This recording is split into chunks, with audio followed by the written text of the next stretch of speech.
एक बार महात्मा बुद्ध किसी गांव में प्रवचन दे रहे थे। वो अपनी बात को समाप्त करते हुए बोले, मानव के दुख का कारण है स्वयं को किसी से बांधना। जहाँ भी मोह होता है, बंधन होता है, वहाँ स्वयं दुख उत्पन्न हो जाता है। अतः अपने बंधनों को जानें और उनसे बाहर निकलने का प्रयास करें। इसके बाद उन्होंने सभी लोगों को आशीर्वाद दिया और फिर अपने आश्रम को लौट गए। अगले दिन उनसे एक व्यक्ति मिलने आया। वो बुद्ध को दंडवत करता हुआ बोला, महात्मा, मैंने कल आपका उपदेश सुना। आपकी बातें मेरे हृदय में उतर गईं। मैंने अपने बंधनों को तोड़ दिया है, सारी मोह माया का त्याग कर दिया है। अब मैं आपकी शरण में आना चाहता हूँ। उस व्यक्ति की बातें सुन बुद्ध मुस्कुराए और बोले, मुझे विस्तार से बताओ वत्स, तुमने कौन कौन से बंधन तोड़े और किसका मोह त्याग दिया। वो व्यक्ति बोला, मेरे घर पर मेरे बूढ़े माता पिता और पत्नी हैं। मेरा एक छोटा बच्चा है। मेरी पत्नी बीमार रहती है। उसके कष्ट देखकर मैं अक्सर सोचता था कि वो मर जाए तो उसके कष्ट दूर हो जाएं। उसकी वजह से मैं बहुत दुखी रहता था। लेकिन कल जब मैंने आपका उपदेश सुना तो मेरी समझ में आ गया कि मेरे परिवार से मेरा बंधन ही मेरे दुखों का कारण है। अगर मैं इसके चक्कर में पड़ा रहूँगा तो कभी सत्य नहीं जान पाऊँगा। इसीलिए मैं अपने घर को त्याग कर आपके पास आया हूँ। बुद्ध ने पूछा, क्या तुम सचमुच सभी बंधनों से मुक्त हो गए हो? देख लो, कहीं कोई बंधन तुम्हारे पीछे रह तो नहीं गया। वो व्यक्ति बोला, नहीं बुद्ध, मैं अपने जीवन की सारी चीज़ों का त्याग करके आपके पास आया हूँ। बुद्ध ने कहा, ठीक है, अगर ऐसी बात है तो आज से तुम मेरे आश्रम में रुको। कल मैं तुम्हें बताऊँगा कि तुम्हें करना क्या है। बुद्ध ने अपने एक शिष्य की ओर इशारा किया। शिष्य ने उसे आश्रम के अतिथि कक्ष में पहुंचा दिया। वो व्यक्ति उत्साहपूर्वक आश्रम की गतिविधियां देखता रहा। उन्हें देखकर वो बहुत प्रसन्न हुआ और अपने सौभाग्य पर इतराता था। अगले दिन बुद्ध ने उस व्यक्ति को एक कार्य सौंपते हुए कहा, तुम्हें पूर्व की दिशा में जाना है। वहाँ पर तुम्हें एक गांव मिलेगा। गांव के बाहर ही एक साधिका का घर है। वो तुम्हें कोई वस्तु देगी। उसे लेकर तुम वापस मेरे पास आना। वो व्यक्ति पूर्व दिशा की ओर चल पड़ा। गर्मी का मौसम था। कुछ ही देर में वो पसीने से तरबतर हो गया। उसे प्यास भी लगी। वो सोचने लगा कि अगर इस समय मैं अपने घर पर होता तो इस तरह गर्मी में पसीने नहीं बहा रहा होता। कुछ दूर चलने पर उसे भूख भी लगी, पर वो एक सुनसान और बंजर रास्ता था। आसपास ना तो कोई पेड़ था और ना ही कोई तालाब। वो फिर सोचने लगा कि अगर इस समय मैं अपने घर पर होता तो अपनी पत्नी के हाथ का बना स्वादिष्ट भोजन खा रहा होता। पता नहीं क्यों बुद्ध ने मुझे इस गर्मी में इतनी दूर भेज दिया। बहुत देर चलने के बाद वो व्यक्ति गांव में पहुंचा। गांव के बाहर ही एक घर बना था। उसने दरवाजे के पास पहुंचकर उसे खटखटाया। दरवाजे पर एक साधिका थी। उसके चेहरे पर एक अद्भुत तेज था। वो व्यक्ति उससे देखकर मंत्रमुग्ध हो गया। साधिका ने उसे अभिवादन करते हुए कहा, मैं जानती हूँ आपको बुद्ध ने भेजा है, आप अंदर आएं। वो व्यक्ति घर के अंदर गया। साधिका के कहने पर उसने पानी से मुंह हाथ धोया और चटाई पर बैठ गया।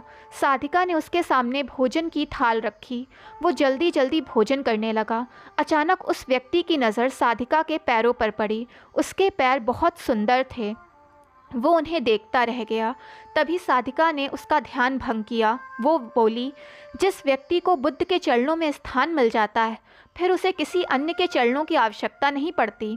साधिका की बातें सुनकर वो व्यक्ति लज्जित हो गया और नज़रें नीची करके चुपचाप भोजन करने लगा। भोजन करने के बाद साधिका ने कहा, आप बहुत दूर से आए हो, थक गए होंगे, यहीं चटाई पर लेट जाएं, मैं पंखा कर देती हूँ। वो व्यक्ति थका हुआ था। चटाई पर लेट गया और अपनी आंखें बंद कर लीं। साधिका उसे पंखा करने लगी, पर लेटने के बाद भी उस व्यक्ति को चैन नहीं मिला। उसने धीरे से अपनी पलकों को खोला और चोर नज़रों से साधिका को देखने लगा। वो सोचने लगा कि ये स्त्री बहुत सुंदर है, इसकी वाणी भी बहुत मनमोहक है। अगर ये मेरी पत्नी होती तो मेरा जीवन स्वर्ग बन जाता। साधिका इसके मन की बात समझ गई। वो बोली, शरीर में कुछ नहीं रखा, ये केवल मांस, मज्जा और अस्थियों का जोड़ है। जो व्यक्ति इसके आकर्षण से मुक्त हो जाता है वही सत्य को प्राप्त कर पाता है। ये सुनकर व्यक्ति घबरा गया। वो चटाई से उठ बैठा और बोला, आप मुझे बुद्ध के पास जाना चाहिए। कृपया आप मुझे वो सामान दे दें जिसके लिए बुद्ध ने कहा था। साधिका ने मुस्कुराकर जवाब दिया, बुद्ध ने आपको जिस कार्य के लिए भेजा था वो पूर्ण हो चुका है। साधिका की ये बात उस व्यक्ति को समझ नहीं आई। वो दरवाजे की ओर बढ़ चला। दरवाजे के पास पहुंचकर वो एक क्षण के लिए रुका और पलट कर बोला, क्या आप अंतर्यामी हैं? आपने मेरे मन की बातें कैसे पढ़ लीं? स्त्री मुस्कुराते हुए बोली, बुद्ध की कृपा से मैं मोह माया से ऊपर उठ चुकी हूँ, इसीलिए भावनाओं से निर्लिप्त हूँ और किसी के चेहरे को देखकर उसके मन में उठने वाले विचारों को समझ लेती हूँ। उसकी बातें सुन वो व्यक्ति एक बार फिर से लज्जित हुआ और सोचने लगा कि जिस स्त्री ने सच्चे मन से मेरा आदर सत्कार किया, मैं उसके बारे में क्या क्या सोच रहा हूँ।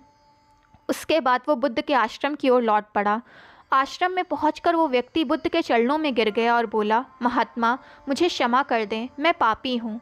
उसकी बात सुन बुद्ध मुस्कुराए और बोले, मैंने तुम्हें साध्वी के पास इसलिए भेजा था ताकि तुम अपने आप को देख सको। अब मुझे बताओ, क्या तुम सचमुच मोह और बंधनों से मुक्त हो चुके हो? वो व्यक्ति कुछ नहीं बोला। वो नज़रें नीची किए चुपचाप खड़ा रहा। बुद्ध ने कहा, बाहरी बंधन और मोह को त्यागने से हम बंधन से मुक्त नहीं होते। दरअसल बंधन और मोह हमारे भीतर हैं। तुमने परिवार को छोड़ दिया और सोचा कि मैं बंधनों से मुक्त हो गया, लेकिन जैसे ही तुम्हें अवसर मिला, तुम्हारे भीतर का मोह जाग गया और इसी वजह से आज तुम अपने आप को पापी समझ रहे हो। व्यक्ति बोला, मुझे क्षमा कर दें, आप सही कह रहे हैं। मैं केवल अपनी पत्नी से पीछा छुड़ाना चाहता था क्योंकि वो बीमार रहती है। 1 वर्ष से हमारे बीच संबंध भी नहीं बने। मैं कुछ ज़्यादा कमाता भी नहीं, इसीलिए मैं अपने परिवार के दायित्वों का निर्वहन भी ठीक ढंग से नहीं कर पा रहा था। शायद इसलिए मैं अपने परिवार से पीछा छुड़ाना चाहता था। लेकिन अब मैं समझ गया हूँ कि मेरा परिवार ही मेरा सत्य है और उसके दायित्वों का निर्वहन ही असली कर्म है। बुद्ध बोले, मैं जो कुछ भी कहता हूँ वो अपने अनुभव के आधार पर कहता हूँ। लोग मेरी बातों को सुनते तो हैं, पर अपने स्वार्थ के अनुसार ही उसका अर्थ ग्रहण करते हैं। इसीलिए मोह, माया, कामना, इच्छा, वासना, क्रोध को लोग बाहर की ओर खोजते हैं, जबकि ये सब हमारे भीतर होते हैं। हम दूसरों को देखकर तरह तरह की कामना करते हैं। कामना से इच्छा जन्म लेती है और इच्छा से वासना पैदा होती है और वासना की पूर्ति ना होने पर क्रोध आता है। ये सब कुछ एक दूसरे से जुड़ा हुआ है। क्रोध के लिए हम सदैव दूसरों को जिम्मेदार ठहराते हैं, लेकिन क्रोध का स्रोत हमारे भीतर है। तुम चाहोगे तो क्रोध आएगा और अगर नहीं चाहोगे तो नहीं आएगा। इसी तरह बंधन बाहर नहीं होते, हमारे मन में होते हैं। हम मन से किसी से बंध जाते हैं और मन के कारण ही दुख पाते हैं। लेकिन जो व्यक्ति इन बातों को गहराई से समझ लेता है, वो दुखों से हमेशा के लिए मुक्त हो जाता है। दोस्तों, कहानी पसंद आए तो चैनल को लाइक, सब्सक्राइब एंड शेयर करें ताकि चैनल की नोटिफिकेशंस आपको मिलती रहें।